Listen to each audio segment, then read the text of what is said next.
Good morning. I would like to welcome all of our investors and partners to the Detroit Regional Partnerships 2020 virtual annual meeting. My name is Justin Robinson, and I am Senior Vice President for Business Development at the partnership. I lead an amazing team of professionals who do the daily work to attract new companies, jobs, and investment into the 11-county region. I would like to thank all of them and all of you for your support with this work over the last year. This morning, I'm very excited to host one of our 3 breakout sessions, the healthcare landscape amid the pandemic with Wright Lassiter. I'll share a little bit more about Wright in just a moment. Our discussion today will explore some of the biggest topics of 2020, including the coronavirus pandemic and the racial justice movement. But we also want to make sure this is an interactive discussion. So please submit any questions you have for Wright in the chat function on the right side of your screens, and we'll do our best to get to as many as possible. Now, I'd like to introduce our guest speaker for this session, Wright Lassiter, President and CEO of Henry Ford Health Systems. In his role, he oversees a healthcare system that employs nearly 35,000 people across 250 Michigan locations, including 5 acute care hospitals, with revenue nearly $6 billion. Wright joined Henry Ford in December 2014 after serving as CEO of Alameda Health System in Oakland, California. And he assumed his role as President and CEO at Henry Ford in 2016. Under his leadership, Henry Ford has completed 2 successful mergers, expanding its geographic footprint and generating an additional $1 billion in revenue. Wright's also a deeply committed member of our community, serving on numerous boards, including Business Leaders for Michigan, the Motown Museum, Detroit Children's Fund, and the Detroit Regional Partnership. So Wright, I would like to thank you for all your support for the community, but also at the partnership. All of Wright's efforts have resulted in many notable state and national distinctions as well. In 2020, the Free Press, or the Detroit News, named him Michigania of the Year, and he's been noted as one of the 100 most influential people in healthcare by Modern Healthcare on multiple occasions. So with that, Wright, thank you for being a part of our discussion today. Justin, it's great to be with you. Let's jump right into the discussion. So, the story of 2020 was the global coronavirus pandemic. The pandemic has obviously put healthcare professionals under immense strain, nearly a full year now that we're into this pandemic. So tell us a little bit about how you've seen your workforce impact as a result of this and what you've done to respond and address that challenge. Yeah, thanks, Justin. 2020 was a challenging year for many industries, including the healthcare industry. And as an industry that was on the front lines of trying to respond to a global pandemic, we certainly saw impacts to our workforce. Charles Dickens talked about the tale of 2 cities, and in some ways, I might describe the impact to the healthcare workforce as a tale of 2 cities. In one regard, with our clinicians, you certainly saw 2 things. Number one, we saw tremendous heroism. We saw tremendous persistence. We saw tremendous perseverance. We saw tremendous heart. You saw individuals working shifts at a time, trying to provide support. You saw individuals who, because we couldn't have visitors in our hospitals for long periods of time, serving as the caregiver, the clinician, but also as the family support, because in many cases there could not be family support for individuals. You saw our nurses holding iPads in a patient's room so that an individual could say their last goodbyes to family members. And so you saw tremendous heart, tremendous capability, both clinical and human. That certainly took a toll. And so what we also saw was, what I would call sort of the lowest levels in the gas tanks of those clinicians as I've ever seen in my 30+ year history in healthcare. Because as I said to a lot of folks, even when you operate complex trauma hospitals that take care of very, very sick individuals, generally speaking, people don't deal with death on a frequent basis. We had much more death happening in our hospitals that were impacted by COVID-19 than we normally saw. And so that took a significant emotional toll. We saw situations where individuals would have significant emotional distress as a result of what they experienced and what they saw. Not to mention just the normal fatigue that comes about when you're sort of in a war zone and you don't have the opportunity for rest and relaxation. And then you also saw the same kinds of emotional toil that happened in any industry and frankly across our country when you couldn't do the things that might have given you joy and pleasure in the past because all those things were not functioning during a time of sort of economic shutdown and when we were asked to not be around each other. And so you saw on the one hand heroism, and on the other hand you saw significant despair by our professionals, by our physicians, nurses, pharmacists, social workers, those folks on the front lines.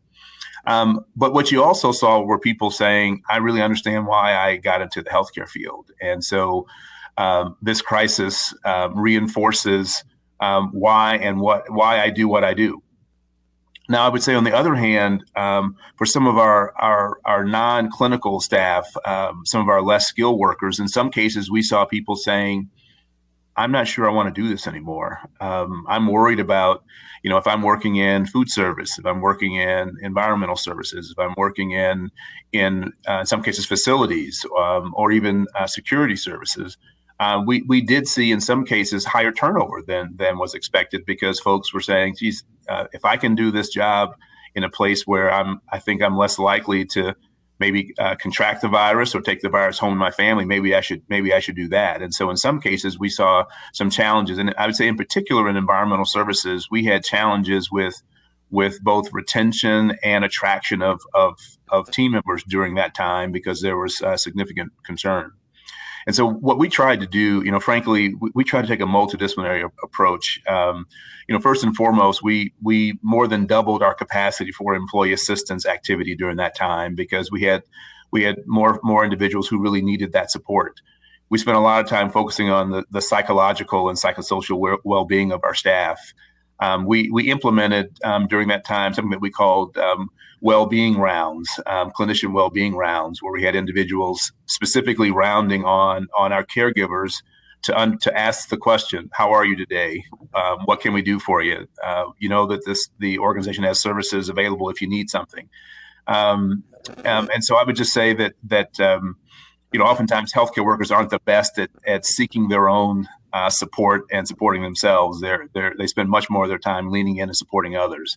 And so we really tried to work really hard to extend services to our team members so that they could try to restore themselves in the midst of a pretty tough challenge. So, Wright, as you look out, nearly a year into this, I mean, what is the longer term impact, if any, you see for your workforce, but also the services and operations you provide to this region and state? Yeah, well, first I would say, from a workforce perspective, we are concerned about the talent pipeline. We certainly know that there's some individuals across all spectrum of the healthcare industry that made the decision during the pandemic that it was time to retire. That maybe they thought they might work another 2 years, 3 years, 5 years. And many of those individuals said, I think I'm done. And some said, I'm retiring because I'm not sure I want to go through another pandemic like this. And we think that maybe there's another one right around the corner, or the next wave, the third wave, fourth wave, fifth wave of COVID-19. And I just don't want to do that. So I think I'm going to retire. And so we're worried about the talent pipeline, both because we're seeing, I would say, a little bit of an unnatural exit from the industry by those who have worked for significant periods of time. And, we have individuals at Henry Ford that have been with us 30, 40, 50 years, frankly. And we have heard, our HR team has said that unequivocally our number of retirements are up from what we normally experience. And so we are concerned about the talent pipeline in a number of areas. We're also concerned, just about, as I mentioned earlier, attractiveness of our field. If there are alternatives for folks to do the work that they do. What I've always loved about healthcare is that any job class that you find in almost any industry, you can find in healthcare. You can find engineers, you can find architects, you can find electricians, you can find plumbers, not to mention all the traditional healthcare roles, but pretty much any role you could find, IT, innovation, you can find. If you like healthcare, no matter what your background is, you could likely find a job somewhere in the sector. And so I've always really loved the fact that we could come in contact with every sort of job class that might exist, with some exceptions, obviously. So I think we'll have some concerning pipeline issues. As you think about the broader issues outside of talent and the workforce, and I should also say we will pay more for our talent as well. We are seeing anytime there's a supply and demand issue, you see an escalation in wages. During the pandemic, we made the decision, which frankly, I tell folks was not a hard decision at all, but we made the decision to implement a living wage program for all of our workforce. So we moved every individual who wasn't at the $15 an hour range to that level. And we felt good about that. And we did it for lots of reasons, both in terms of the traditional talent issues of retention and attraction, but we also did it because we felt it was important as an employer to ensure that folks have, greater economic standing. But we're now seeing, my team is telling me that we're absolutely seeing an escalation in salaries, and so we're going to pay more for the same talent because everyone needs to have high quality team members to do the work that we do. But back to the broader issues. The healthcare industry will go through what I consider a transitional year in 2021. In most cases, we probably won't get back to significant growth. We're still a little bit below what we consider our baseline. Our baseline we measure as of effective February 28th of 2020 was sort of our baseline. And our organization is still running, single digits, but in the range, depending upon the line of business, 3 to 8% below that baseline. And so, consumer behavior has changed a bit and consumer confidence still isn't where it was a year ago. So, we really think that, as we go through this year of vaccine rollout and administration and we get to a place where, the level of infection is, becomes less of a concern in communities, around Michigan, we're hopeful that we will restore the sense of community of consumer perception that was in place about a year ago. So we're not expecting a robust financial year. If we think about our trajectory from 2016 through 2019, what I've said to our board is no, we're not going to be on that trajectory just yet. We would expect 2022 to try to return to sort of pre-pandemic levels. So I think most organizations will have a little bit of financial strain this year, not nearly as significant as last year. And it will depend on the service. Certainly, I think the things that are lagging the most are the things that are most elective that people can wait for. And so things like orthopedics and sort of sports medicine, unless there's an acute injury, we're not seeing quite as much demand for those kinds of services. Obviously, if you have cancer, you need care. And so our cancer service is just as robust as it always has been. Things like heart and vascular cardiac care, those things are fairly robust. But we are not seeing as much volume in our emergency departments. And some of that is actually not a bad thing. Some of that, frankly, is that a lot of folks go to emergency departments when oftentimes there's a better option, going to the primary care provider or going to urgent care. And so some of that is being weeded out. And I think it's partly because people aren't as out and active as they had been. The other thing that's actually a very good thing for the community, but isn't necessarily the best thing for hospital revenues and hospital profitability is with all of the emphasis on wearing masks, social distancing, and washing hands, there is very, very little flu in the community. And so normally in that January to March timeframe, most healthcare systems take care of a lot of flu patients. Our flu volume is 20% of what it might normally be.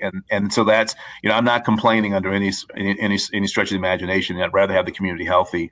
But I think when we're seeing the kinds of things where people have, frankly, greater hygiene and cleanliness than they might normally have because they're washing their hands, 10 times a day when they might have only washed them 2 or 3 times a day before, you don't have the same kind of spread of the kind of common communicable diseases. So that's having some impact as well.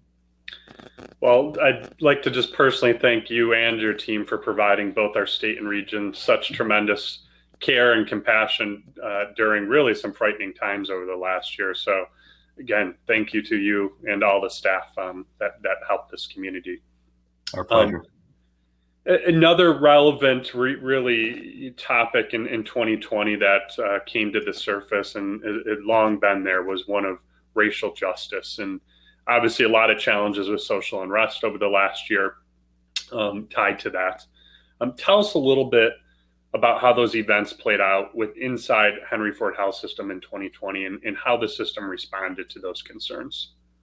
Yeah, our organization, frankly, well prior to my arrival, always had a very strong focus on, the traditional activities that would be lumped under the terms diversity, equity, inclusion. Our organization has received lots of attention and its fair share of awards for the work that we've done. And so I'm certainly proud of us for both the legacy that we established as well as what we're currently doing. And I would just say that in this day and age, organizations are much more expected to respond to the social issues around them, in part because your team members are looking to you for, so what are we doing, and if our values are X, then how do we demonstrate that? And so I would just say that we have a significant population of our team, percentage of our team members who are individuals of color, whether African American, Hispanic, et cetera, and so there was great sort of hue and cry inside our organization when you had the issues of, George Floyd, Breonna Taylor, et cetera, that occurred last year.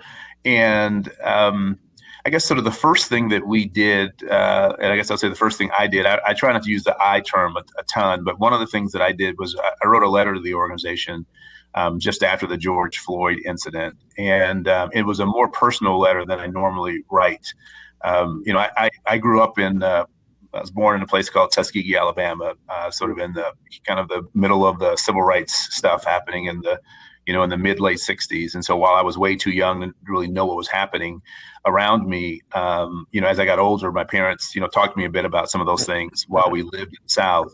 And so I shared some stories with the organization, about my upbringing and about some of the experiences that my family had in the Deep South and how that impacted me as an individual. And I try to tie, those experiences and our organization's longstanding focus on diversity, equity, inclusion, and sort of wrote a fairly personal letter to the organization around a time for us for reflection, and most importantly, at a time like what we were experiencing in our country, that it was a time for our organization not to sort of rest on its laurels and say, hey, listen, we've gotten lots of accolades for doing this, that, and the other, and it's just sort of pat ourselves on the back, but to ask ourselves, what more could we do? And we asked our organization to help us with that. We asked our team members to help us with that. And so, we did moments of silence across the organization, where we gathered outside every one of our acute care facilities and some of our larger ambulatory facilities, and just in a moment of solidarity, to say that racial injustice is not good for any of us, whether you're part of a group that we subjected to it or not. And so we had a day where I asked our leaders to sort of disperse to all of our sites, and we asked team members to join us in front for where we each talked a bit about what was important to our organization from this perspective and what we would commit to do, and how we would establish the perspective of zero tolerance for any kind of injustice, racial or otherwise, in our organization. And something that, while we talked about things like that, maybe we had never been as explicit in saying we have zero tolerance for. And so, and I tell people all the time, the idea didn't come from me. The idea didn't come from one of my senior executives. It came from, frankly, one of our physicians who said, "Hey, could we do?" We celebrated an event called White Coats for Black Lives that was put forward by one of our physicians who said, "Hey, this is a national event by those of us who don white coats every day. Could we do that?" They asked to do it at one of our facilities, and I said, "No, we can't. If we're going to do it, we have to do it at every one of our facilities."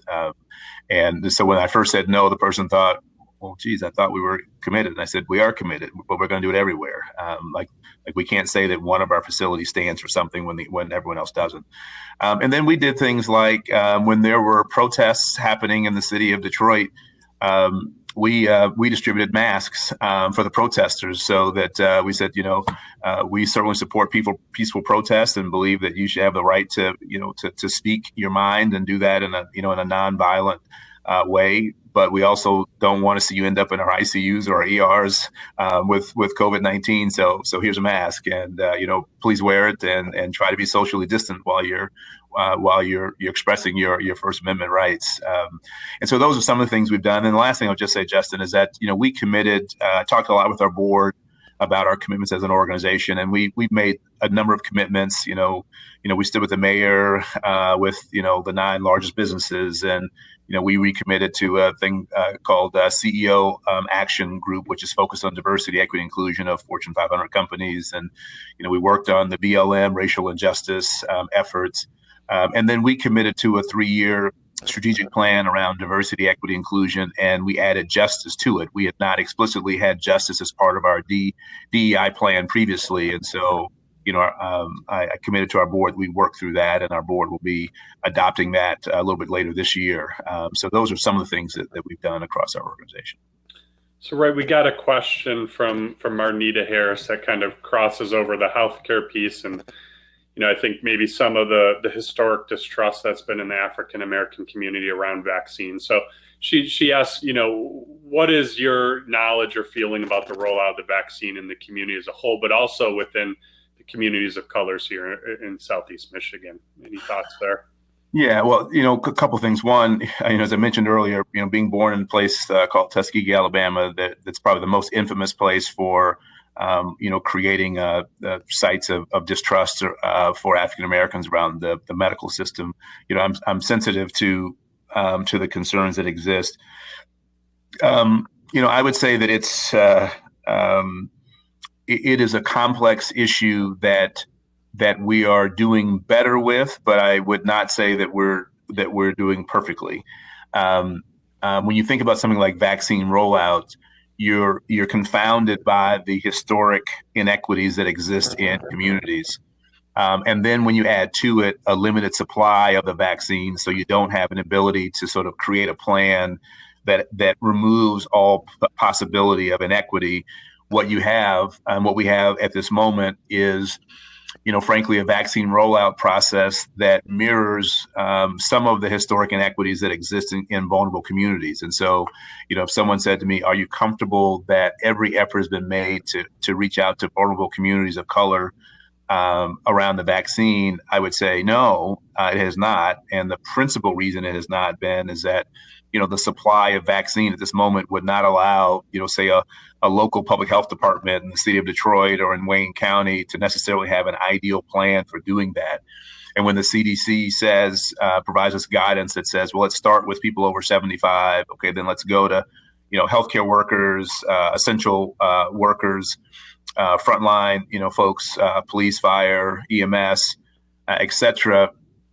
That plan, by definition, is not a plan that addresses historical inequities in communities of color. Now, having said that, many of the populations that were initially targeted may be more highly populated by people of color in certain parts of the community. So in Detroit, for instance, you have a preponderance of African Americans, of people of color in police department, in the fire department, in the EMS You know, in several of my facilities, we have a preponderance of people of color. So to some extent, yes, but those individuals generally have access. It's the folks in, you know, in other parts in Southwest Detroit that may not have the access that you would want, that may be going to, you know, federally qualified health centers for their health care, may not even have access to primary care. And those are the individuals that at this moment, I'd say we have not really addressed that. Now, what the state is trying to do through the Social Vulnerability Index, which is an index that the CDC has published to provide guidance around vaccine distribution, that attempts to begin getting at health inequities, but we're not there yet. Certainly, we have much more work to do. Well, it's a little bit amazing. We've just burned through a little over 20 minutes of questions and answers. So we want to make sure we can get on to the keynote today. So, Wright, want to thank you for your time, and hopefully there's more opportunities to engage with the Henry Ford Health System and yourself and get some updates on, you know, what the outlook is here for 2021 as we come out of the pandemic here. So again, want to thank you and your team for the tremendous support you provided in our community. So really quickly, before we fully end the session, just want to give the folks with us here kind of directions on how they exit this conversation and move on to the keynote. It's